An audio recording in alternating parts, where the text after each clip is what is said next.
കേരള വ്യാപാരി വ്യവസായി ഏകോപന സമിതി പള്ളുരുത്തി യൂണിറ്റ് ഇഫ്താർ സംഗമം സംഘടിപ്പിച്ചു. വ്യാപാര ഭവൻ ഹാളിൽ നടന്ന ചടങ്ങിൽ യൂണിറ്റ് പ്രസിഡന്റ് PC സുനിൽകുമാർ അധ്യക്ഷത വഹിച്ചു. കൊച്ചി നഗരസഭ വിദ്യാഭ്യാസ standing committee chairman VA Sreejith ചടങ്ങുകൾ ഉദ്ഘാടനം ചെയ്തു.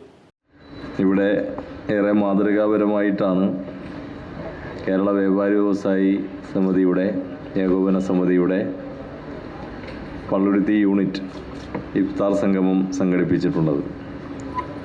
ഇവിടെ സൂചിപ്പിച്ചതുപോലെ ഇതൊരു കേരള സവിശേഷതയാണ്. കേരളത്തിൽ മാത്രം കാണുവാൻ കഴിയുന്ന ഒരു സവിശേഷതയുമാണ് എന്നുള്ളത് പ്രത്യേകമായി ഓർക്കേണ്ടതാണ്. ഇവിടെ അധ്യക്ഷ പ്രസംഗത്തിൽ സൂചിപ്പിച്ചതുപോലെ ഓണവും ക്രിസ്തുമസും ചെറിയ പെരുന്നാളുമെല്ലാം എല്ലാ മതത്തിൽ വിശ്വസിക്കുന്ന ആളുകളും ഒരു മതത്തിൽ വിശ്വസിക്കാത്ത ആളുകളുമൊക്കെ ഒരുമിച്ച് ചേർന്ന് ആഘോഷിക്കുന്നതാണ് കേരളത്തിൻ്റെ പ്രത്യേകത. നോൻപുകാലം എന്ന് പറഞ്ഞാൽ, വ്രതശുദ്ധിയുടെ കാലം എന്ന് പറഞ്ഞാൽ സമാനതകളില്ലാത്ത ഒരു പോരാട്ടമാണത്. യഥാർത്ഥത്തിൽ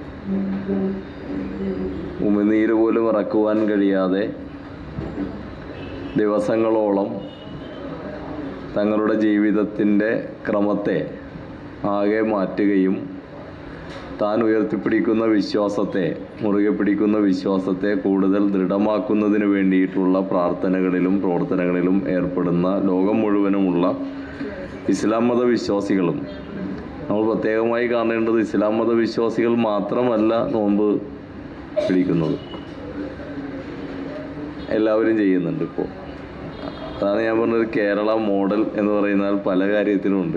KVVS എറണാകുളം ജില്ലാ vice president Delight Paul, youth wing ജില്ലാ ട്രഷറർ S കമറുദ്ദീൻ, വനിതാ വിംഗ് മണ്ഡലം president Rekha Thomas, unit general secretary KP Jain, PA Shanavas, TM Ibrahim, Anna Babu, Denny Thomas, KU Jabeeb തുടങ്ങിയവർ സംസാരിച്ചു. Red general news today, Kochi.